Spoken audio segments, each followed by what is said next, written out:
Oh, I think I messed up and accidentally published this on the wrong Rumble channel.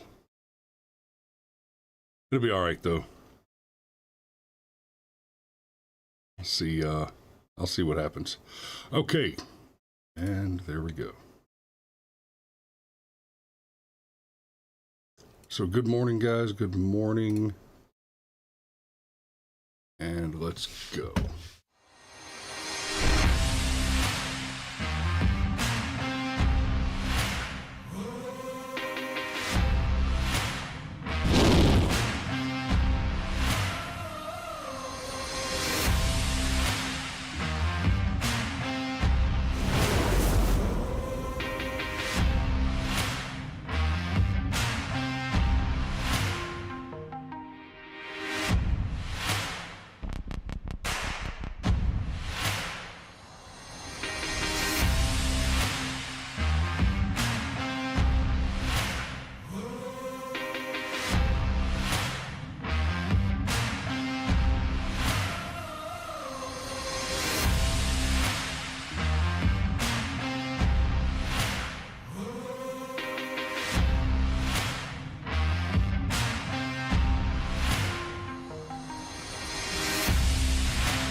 And good morning.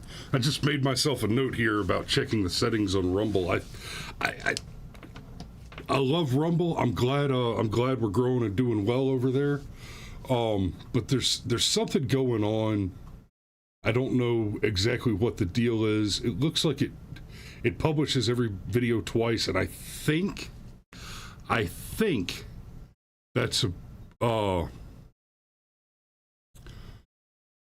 I think that's an artifact from when I first set up Rumble back before live streaming was available.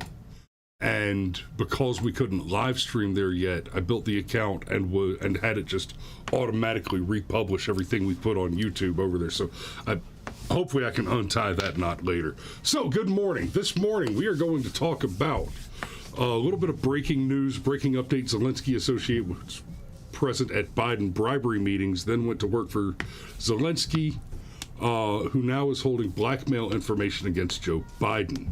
Now, this story comes from the Gateway Pundit, and I'm gonna go through the story real quick, and then I want to remind you guys of something called the Clinton lie ratchet.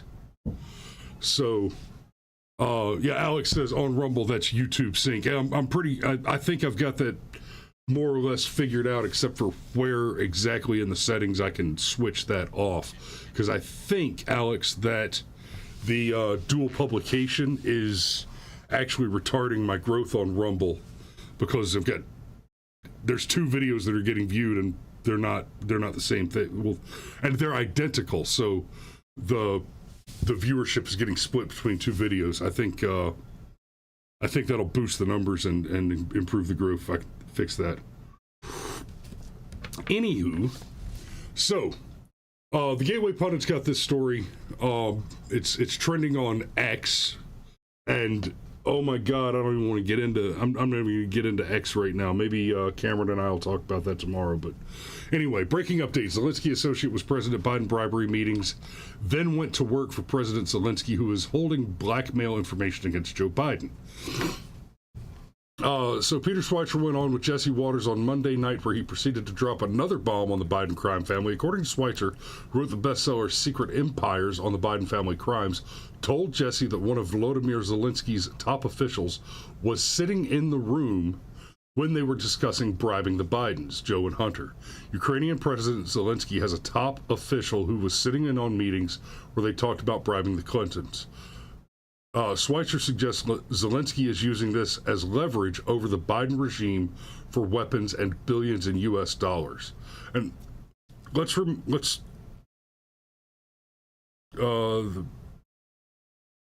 yes, Alex says the video sync will get far less views. That is absolutely correct. I've noticed, like, yesterday's video was 500 and something on the regular one, and like 6 or 7 on the synced video. But yeah, I still, it's getting peels, so got to make sure that that's fixed. Anyway, so Schweitzer points out, we've been at this since 2018. They initially said there were no foreign deals. Then, and he says, then they shifted and said there might have been foreign deals, but the Bidens made no money. And let's remember that somewhere in between there, they said that only Hunter was involved, right? We had the whole Burisma thing, but then of course we've got the video of Joe saying, "Oh, son of a bitch, he didn't get the $1 billion."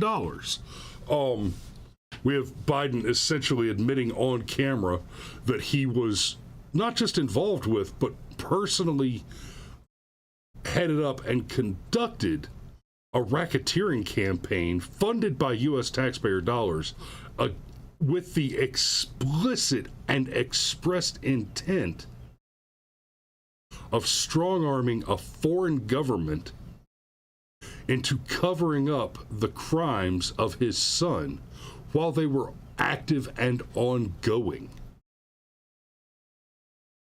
If you guys think back to the Russia hoax and the Mueller report, remember, the Mueller report found that there was no evidence that Donald Trump did anything wrong, no evidence that anything even occurred, but that Donald Trump was obstructing.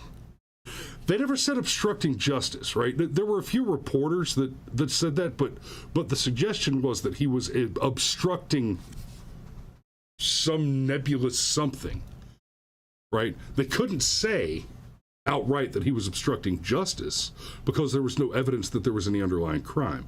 They couldn't say that he was obstructing the investigation itself because in the absence of evidence of a crime, the investigation itself was an illegitimate function, right?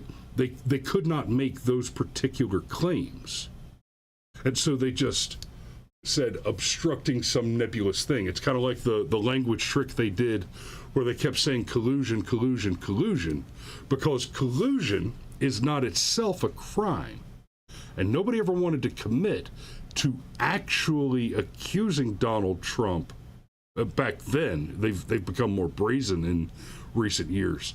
But while the whole Russia hoax was going on, they used that word collusion instead of conspiracy. Now, if the things that Donald Trump was accused of doing at the time had actually been going on, and there were any evidence to that fact, other than Adam Schiff reading an entirely fabricated transcript as if it were evidence onto a record where apparently you're allowed to just make shit up and lie. If there were any evidence at all to that effect, then Donald Trump would have been accused of and investigated for conspiracy to defraud the American people. But you don't want to allege a crime when there's no underlying evidence and you run the risk of getting your newspaper involved in a libel suit. Or you run the risk of getting your government agents involved in malicious prosecution. So they use that funny little trick of the language, collusion, instead of actually saying the thing that they wanted you to think they were saying. Very clever little abuse of the language. Now, this thing here that Schweitzer's explaining, laying out, detailing, they initially said there were no foreign deals. Then they shifted and said there might have been foreign deals, but the Bidens made no money. Then it became Joe Biden didn't know about any of the deals. Then it became Joe Biden didn't participate in any of the deals. And now it's that he was not in business with his son. So I'm going to put you in the Wayback Machine, and I'm not going to play this video because while the video is excellent and Bill Whittle does an excellent job here, he takes 6 minutes to do that excellent job. And it kind of stretches out the story over those 6 minutes. So I'm going to summarize what he explains here. But I want to make sure that I give Bill Whittle the credit for having originated at least the nomenclature of the phenomenon. He refers to it as the Clinton lie ratchet. And he goes back and talks about the Benghazi story, which is what initiated, right? The investigation into the Benghazi story is what originally uncovered the Clinton email scandal. And Whittle describes what he calls the Clinton lie ratchet. First, there's the, oh, hey, here's evidence of wrongdoing, actual evidence of wrongdoing, and we have a real suspicion since we found that Hillary Clinton is running a private email server which contains her very official government documents, her professional emails involved in national security concerns are on the same server, right? So they begin with the lie that is itself an admission of guilt, but it's the least damaging possible admission that they can make. And that was, I made a mistake. I had one server. I had everything go to the server so that I could carry one device for my personal email and my work email as a matter of convenience. It was a perfectly reasonable thing to do, right? And but as soon as they asked for stuff, I turned over absolutely everything related to work, right? Everything that wasn't turned over was just, yoga videos and planning lunches with my daughter, right? That was the first lie. And then she goes on, that gets debunked. It turns out to not be the case. And so they tell the next least damaging lie, which was she didn't turn, they found out that they didn't turn over everything. Okay, I know I said I turned over everything, but it turns out I didn't turn over everything. There were a handful of emails that I probably should have turned over, but there's nothing classified there. Nothing in there was classified. And then it turned out, yes, in fact, not only did you have classified information on the server, but you deliberately withheld that classified information. And then the next lie, the next tooth in the ratchet is, well, it wasn't classified at the time that it was put onto the server. And then that turns out to be actually also false. And then she, the next lie is, oh, well, it wasn't correctly marked, so I didn't know it was classified. And that one, you knew on the face of it that was a lie. I'm sorry, you're the Secretary of State. You're a classification originating authority, and you didn't know that this information was classified? That's an obvious lie. So then you get the next lie ratchet, and they start, as you get closer and closer to the truth, the individual teeth start to get thinner and weaker, and they don't hold up as well. So the next lie is, oh well, I thought the letter C at the beginning of the section was a paragraph demarcation, right? Okay, if this was just a bullet point demarcation, then where was the A and B that preceded, or the D that came after? No, you did not think that. You're lying, and we know you're lying. And that one was so patently obvious on the face of it that we get the final lie before everything fell apart. And somehow magically, despite the entire ratchet just breaking loose and Hillary being completely and utterly exposed as having absolutely, without doubt, committed the crime of which she was accused originally before the lie ratchet began, there's no longer any cover for it. The last spoke on the wheel before it completely broke down was the lie that she fell. You guys remember this? This was incredible. To hear these claims being made. Just like, who in the fuck believes this for a second? She fell down and hit her head so hard that she forgot how classified material works. They actually wanted us to believe that.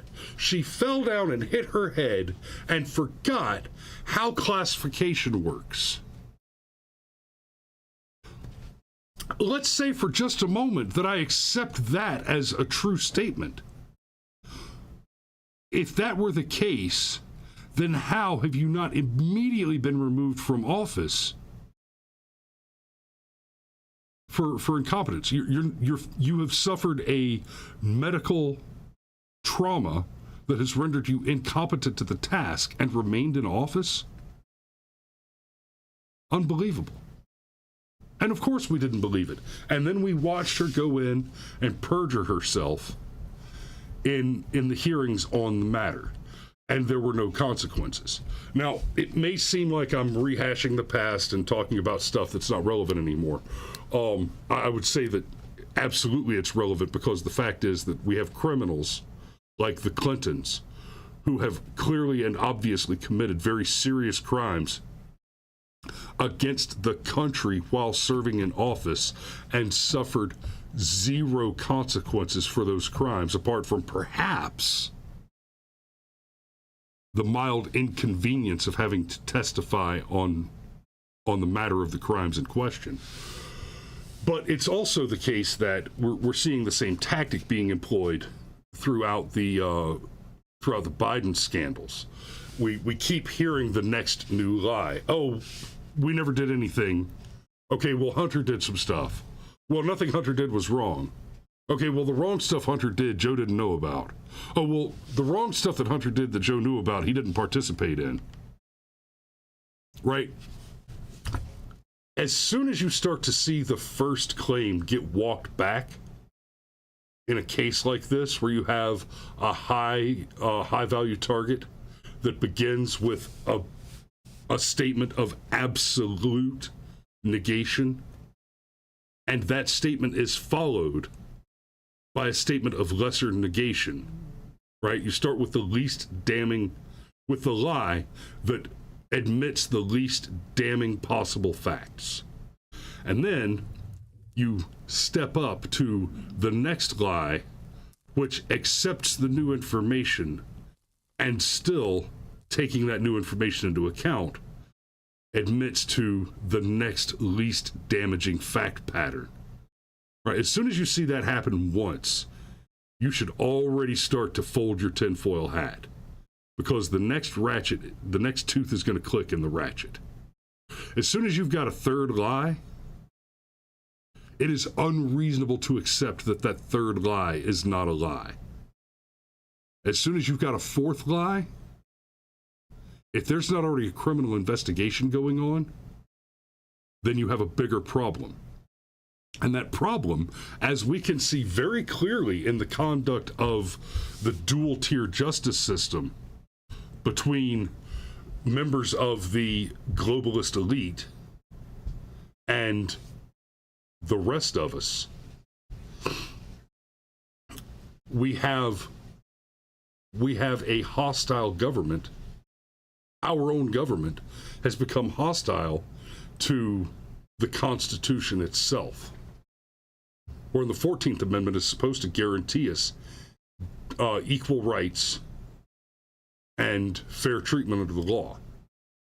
Our due process is supposed to be distributed evenly across all cases,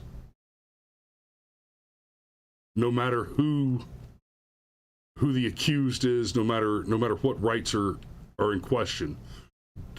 You get due process, fair treatment, equal dispensation of the law. That's not the case.